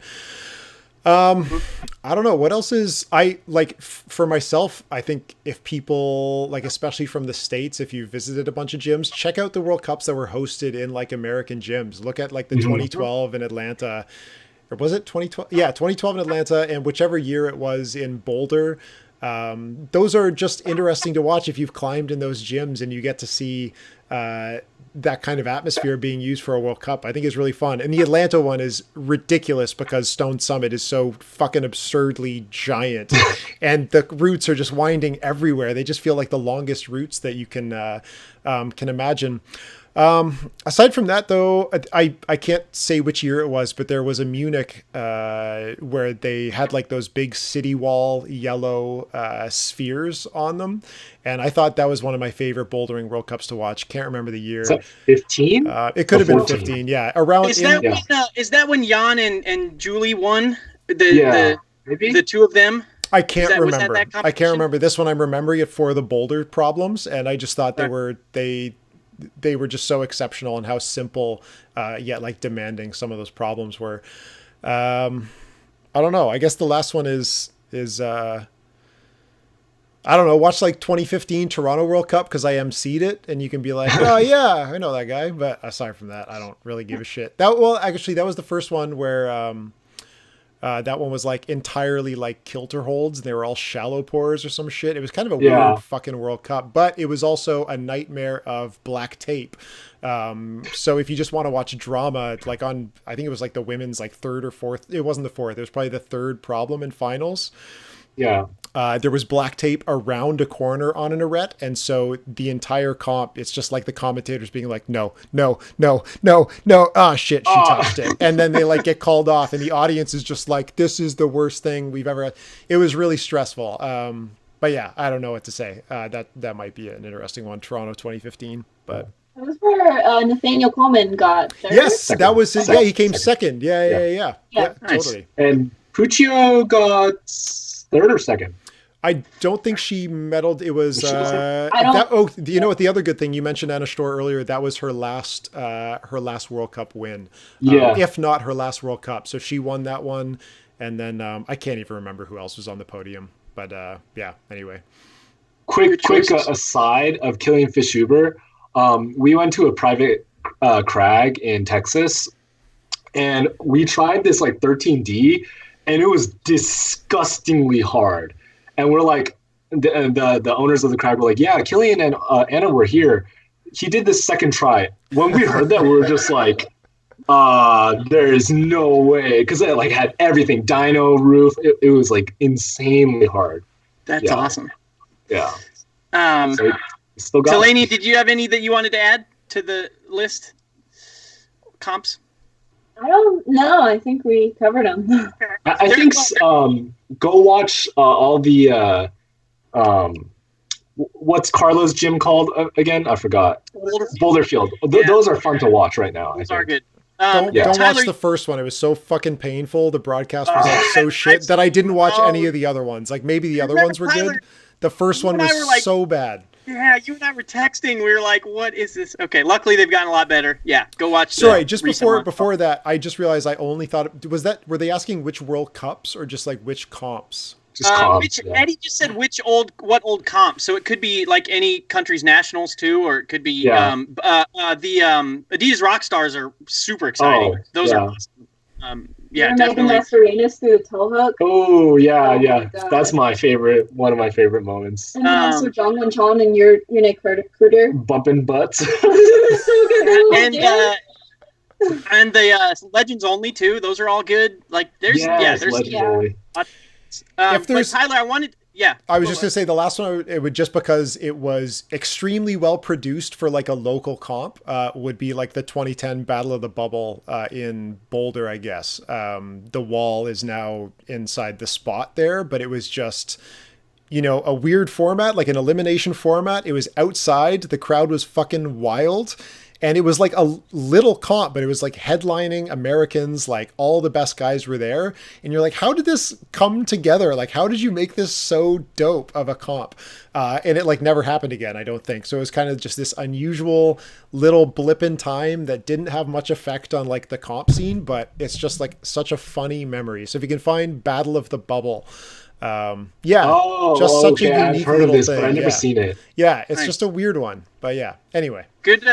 Thanks, Eddie, for the question. And whatever if Eddie wants to recommend any in the comments, that'd be awesome. Go watch Eddie's YouTube. It's like the circuit climbing. He's doing video stuff, and he's just like, he's at every single comp. And so if anybody wants to talk about comp climbing, he's probably the best witness that there is of all of it. So he's the only person when he like criticizes me, I'm like, fuck, I fucked up. Otherwise I don't give a shit. But Eddie knows what's up. Yeah. All right. This is kind of related. This is why I wanted to ask this question now, because it's kind of related to what you were talking about, Tyler, when you were mentioning the old the comps that were in the gyms and whatnot. This is from T Price Dizzle Shiz. So thanks. Awesome screen name, and thank you for writing in.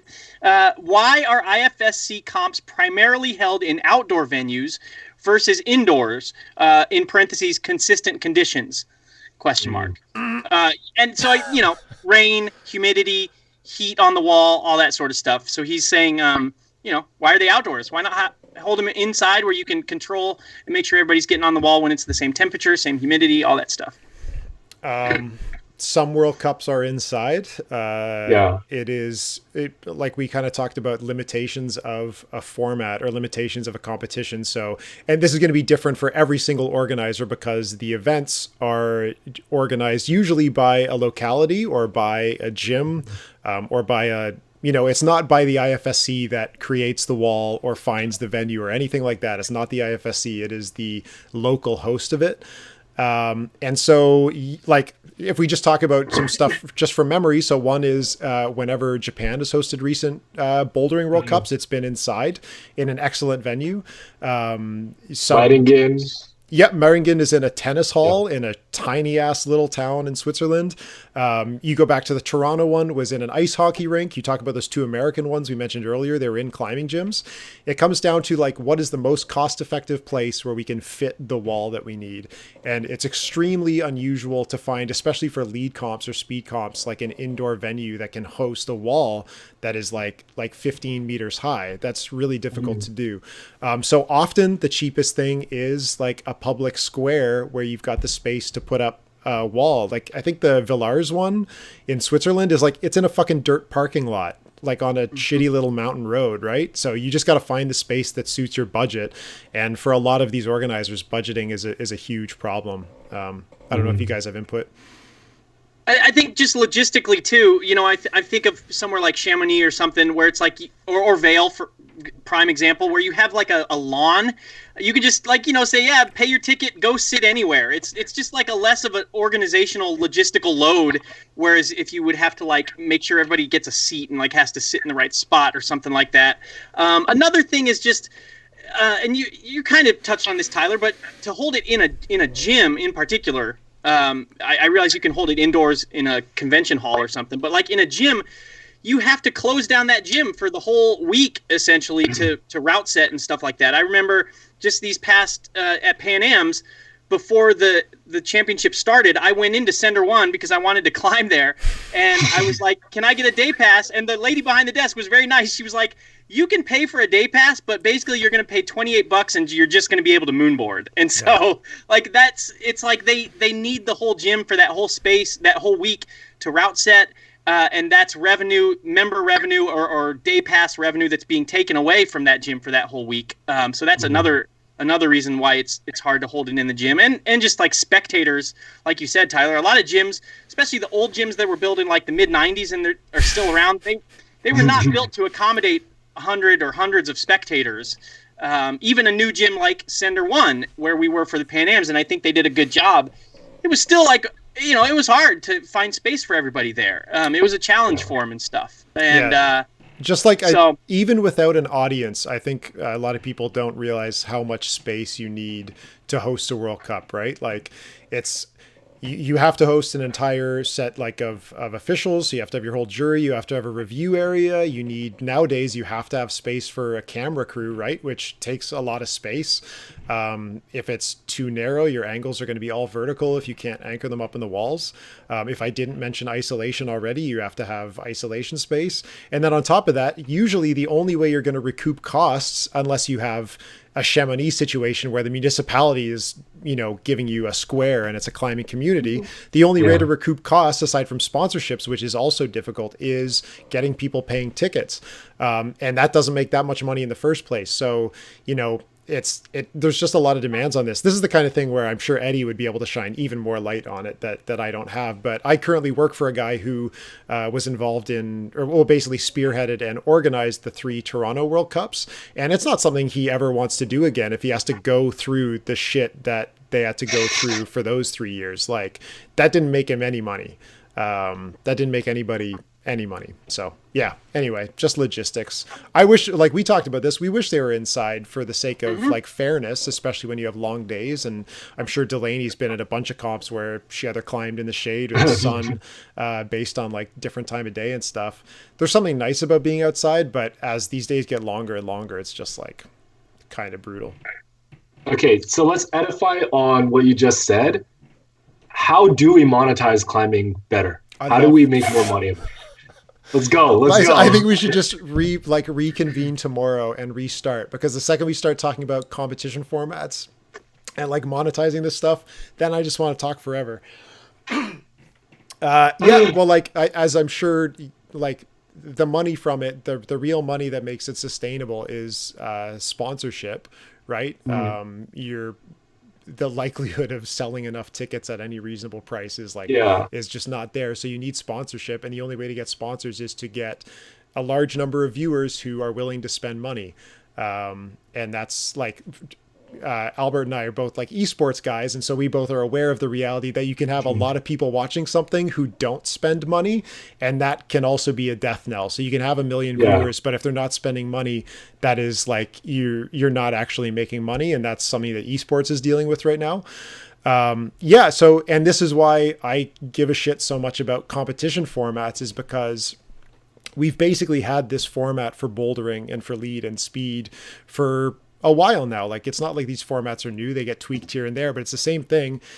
And as somebody that loves climbing, it's not the kind of stuff that makes me super excited to watch.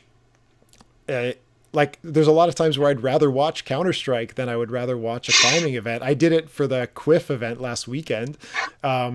Something about it isn't compelling. And I consider myself like as much of a climbing fan as most people can be. So I think the product isn't done in terms of entertainment. Maybe our formats are excellent for certain reasons, but I think now is the time to be trying really new things. It's not going to happen from the IFSC because they have an Olympic, priority now. And so they're going to stay with probably what's tried and tested. But for everybody that's hosting that like regional comp, that Block Shop Open, or that like Portland Boulder Rally or whatever, now's the time to fuck around with shit. And that's why somebody like Garrett Greger getting involved in trying things gets me super excited, because you have to get the best athletes out that you can find and then force them to like try a bunch of different stuff. And that's where we might actually find something that really resonates with the public. Well said. What about you? Yeah. Ooh, so I've been thinking about this. What if we have a comp that's like $25,000, $50,000 to the winner? Only one winner gets it. I'm a big fan of top-heavy prize pools, but you got to pay for the prize money first. Yeah. I don't know. Some rich like Hong Kong investor is gonna have to do that, but like just drop like 50,000, get like the top 50 climbers, and just like murder each other over it and see who wins. That would get a lot of views, I'm sure. I think that'd be awesome. Do you guys remember? I don't remember what year it was, but Brooklyn Boulders for April Fools put out an Instagram post, and it was a poster of like the $1 million elimination challenge, or sorry, not an add-on challenge. And they like it was totally fake. Delaney's name was definitely on the poster. It was like every big name American international climber you could find was like, this roster is fucking stacked and they're gonna play add-on for $1 million. It was like April Fool's joke, but you were like, "Holy God, this is gonna be amazing!" But, yeah, that sounds awesome. Why does that have to be a joke? That would be fantastic. This is like a brilliant idea. That's great. I think I'm so enthusiastic about every gym that puts up a decent prize pool, especially the ones that get around that level of a World Cup. And I just want them to try new formats to go with it, because they're basically doing as much as they can to attract the good climbers. Some of them, like Block Shop, is paying a ton of money to like bring in those climbers from Europe, the Migos and the Mikkel Mauam and that stuff. So if you have them there, I feel like that's when, okay, you're going to get viewers just because those climbers are there. Now do something that really just tries something new, that changes the game, that either makes it, you can tweak the comp format to make it ultimately more fair, so you can try and make something that does its best to like have a lot of integrity with who wins, or you can do a comp where it is all about trying to create head-to-head situations to create tension between climbers, which currently doesn't exist. There are so many different angles you can play at it with, and I think there's like, for whatever your outcome is, there's a million different things to try, and I want more gyms to stop just doing like a fake World Cup. Do something cool. Doesn't matter if it fails or not. Just fuck around with stuff. Because if you find the thing, that could change climbing forever if you find it. But if we just stagnate and we decide that 5 on 5 off is just what climbing is and we have to keep it sacred, then you're fucked forever. Yeah. It would be cool to see high profile betting in like speed climbing or something. In Japan and Hong Kong, like high end business tycoons will just bet on anything, like pigeon racing, velodrome racing, millions of dollars in this stuff. Imagine like how low that speed time would get if like tycoons were like vetting players and like vetting speed climbers and just betting millions of dollars on like, all right, Reza versus one of the brothers. If any of the people that you're talking about wants to take me up on a bet of whether or not Rishak Kaibulin is going to podium in 2020, hit me up. He's going to podium.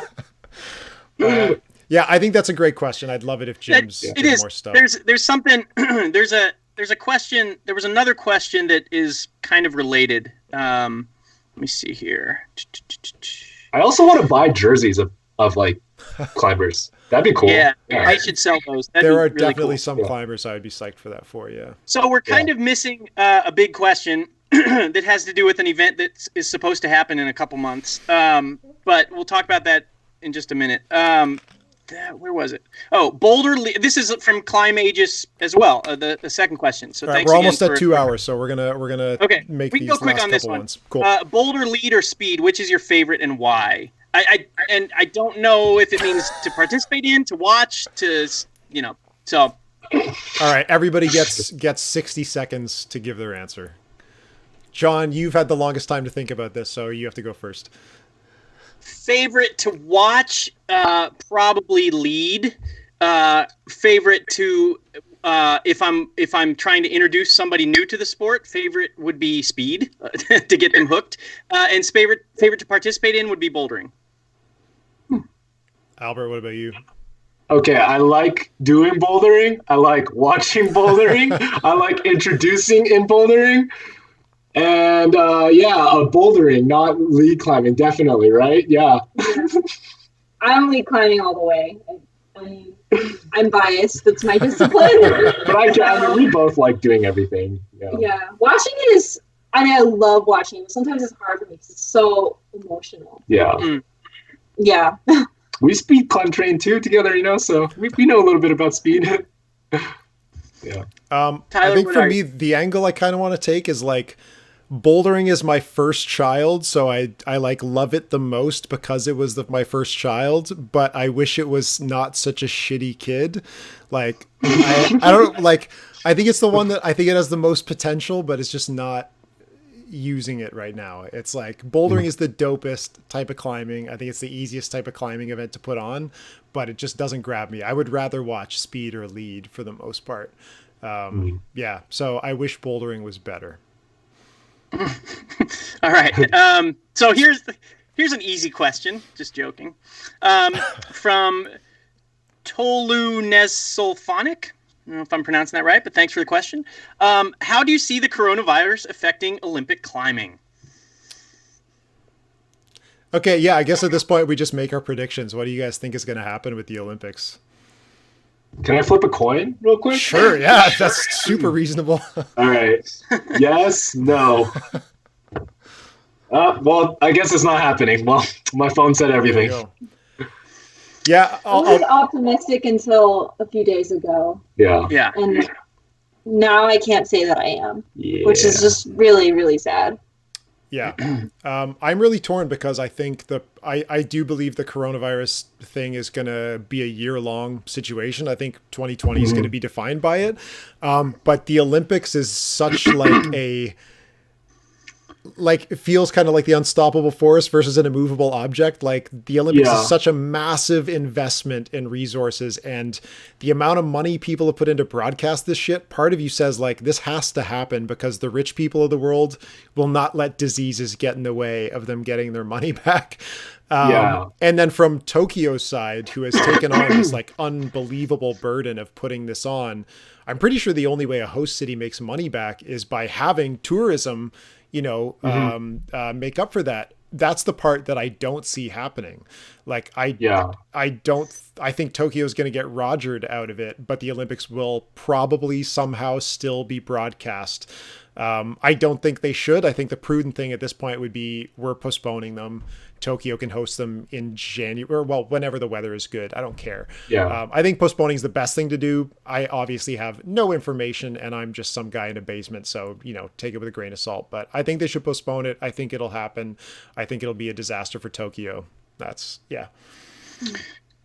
Two things though. We've held Olympics during World War II under the Nazi regime. And if there's any country that can contain it, it's going to be Japan. Cause I don't think we did. I think they were held in Nazi Germany before the war broke out. I'm pretty sure we didn't have the Olympics during the actual war. They did skip it. The world was so different then versus now. But if there's any country that can handle like cleanliness, is probably going to be Japan or Singapore. But I mean, it's just, I have some hopes. I feel like it's still going to happen. It's just so sad because these are the recovery Olympics because of the catastrophe that Japan has faced.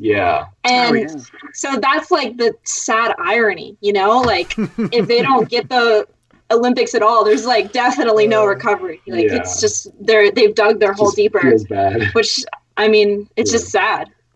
That is a really rough angle when you think about it, man. The symbolism of that sucks. What about you, John?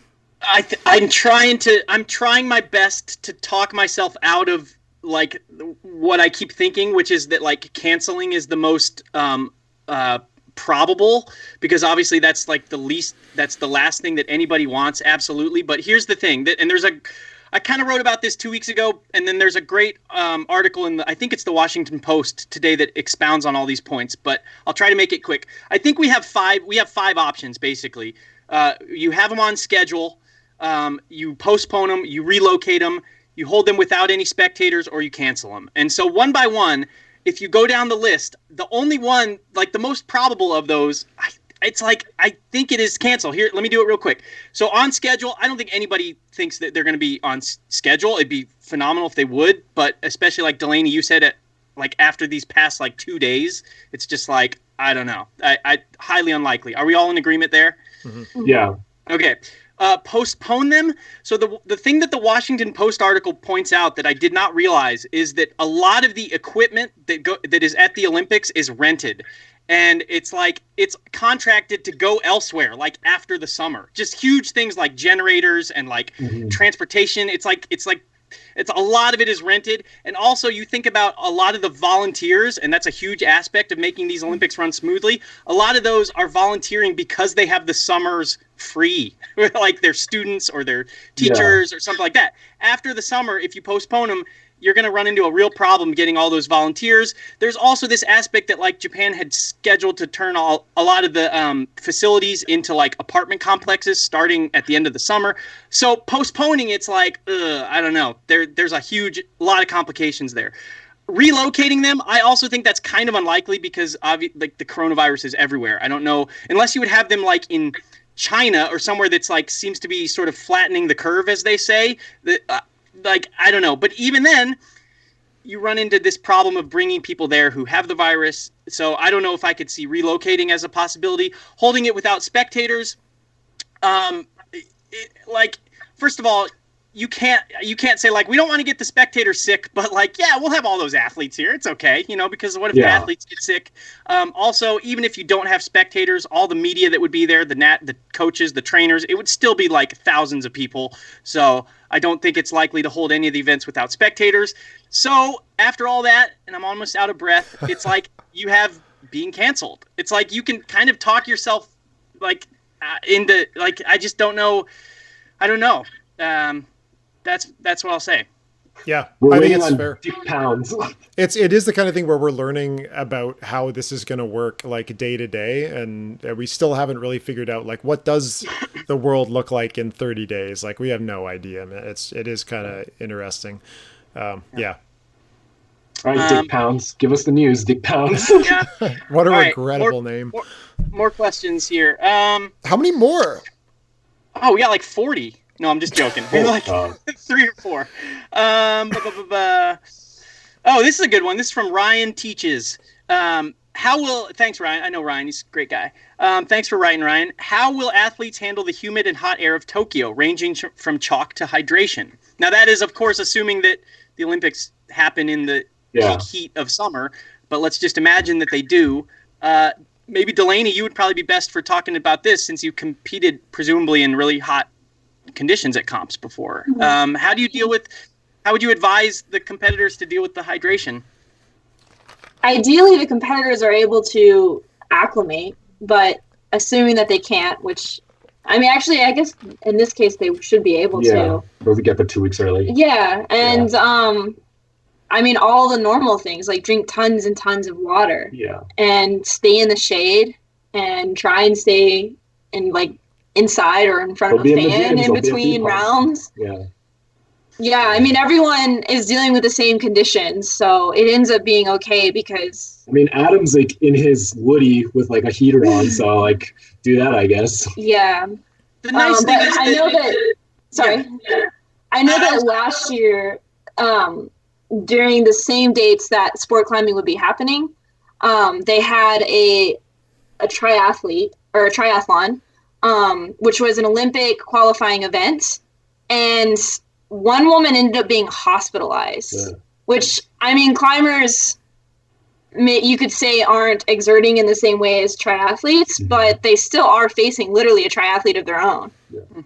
You're at least so it is a very serious concern. Yeah, with a triathlon, I guess you are out and exposed to the sun for quite an extended duration, whereas I guess with climbers, you can do your like 8 minutes of climbing and then hopefully be in shade or, but yeah, I think the bigger, like, athletes will deal with it. The national federations are now like invested in these climbers, so this is on their radar. They want gold medals. Like, it's not just about the athlete anymore. You have like a government mechanism from your country that wants to put a medal around your neck.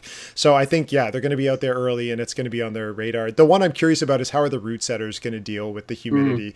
Because if they end up setting in like a combination of if it gets much hotter and more humid or the other way around, it could just fuck with setting so hard. Like, if talk about the highest pressure setting assignment ever in the history of everything, and then the weather forecast is just like all over the place, like that's going to be crazy. They should make a movie just about that, about like just the mental breakdowns that Percy Bishton is going to go through. In your setting kit, you got your wrench, you got everything, and a barometer, I guess. At that point. I can't even imagine. The nice thing is that most of the competitors have, we got to keep in mind the World Cup circuit is also during the summer, and it stops consistently in Japan or very humid places like the places Baku, in China, Azerbaijan, or whatever that fucking ridiculous desert comp was. Yeah, a lot of these competitors have dealt with the summer humidity of the these like far eastern countries before. So hopefully that's gives them somewhat of a little bit of experience in terms of dealing with the heat and hydrating and stuff like that. I don't know. Good question. Next question. This is so much longer than we normally go. Holy shit.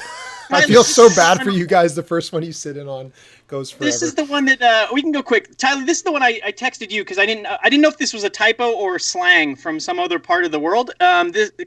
Cows go moo. Thanks for the question. He says, what is the time regarding knee pads in comps. I saw that people use them at Quiff. So the thing I was confused about is what is the time? And Tyler said maybe that's like a slang for like what's the deal in another part of the country. I can imagine that being a thing. Yeah. Yeah, maybe. So he says, what's the time regarding knee pads in comps?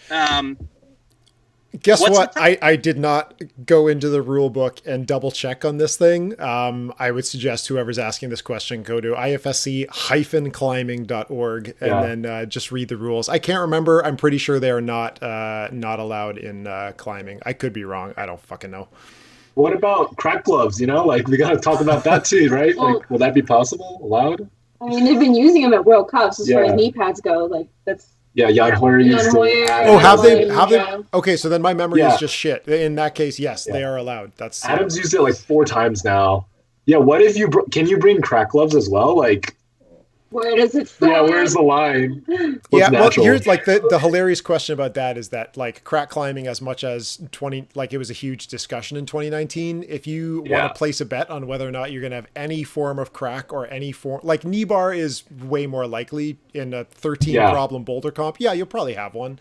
But like crack gloves, I pretty unlikely, although maybe just keep them in your kit for that like once in 5 years opportunity. But yeah, who knows? But again, anybody can look up the rules. And if you know how to use a computer, just Control F and then search the word knee or glove and you will find out. Okay, last question. Who do you think is the best men's climber out there? And why? Adam Ondra. Just call it Adam Ondra. Wait. What, like overall outdoors or competition? He's still the best. He's still in competition? Adam Ondra is the best outdoors and in combined though, right now, I'm going to put money on Tomoa in combined format. I think the men in competition are all too close together. And if you want to make an argument that Tomoa is the better indoor climber, that's like perfectly reasonable. That's like, sure. Yeah. Maybe. Yeah. But I think if you combine outdoors, I like if it is the all around, outdoors, just like best climber, it's Ondra. Yeah. Don't ask the combined format, Tomoa, 100% for me.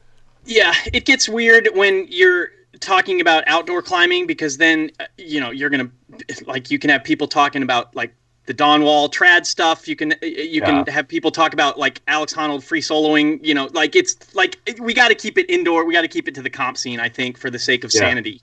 Adam Ondra, Tomoa, I wouldn't argue with either one of those. Like, I think you could make a strong case. It's definitely no clear-cut line like there is with the women, with Jan. Yeah.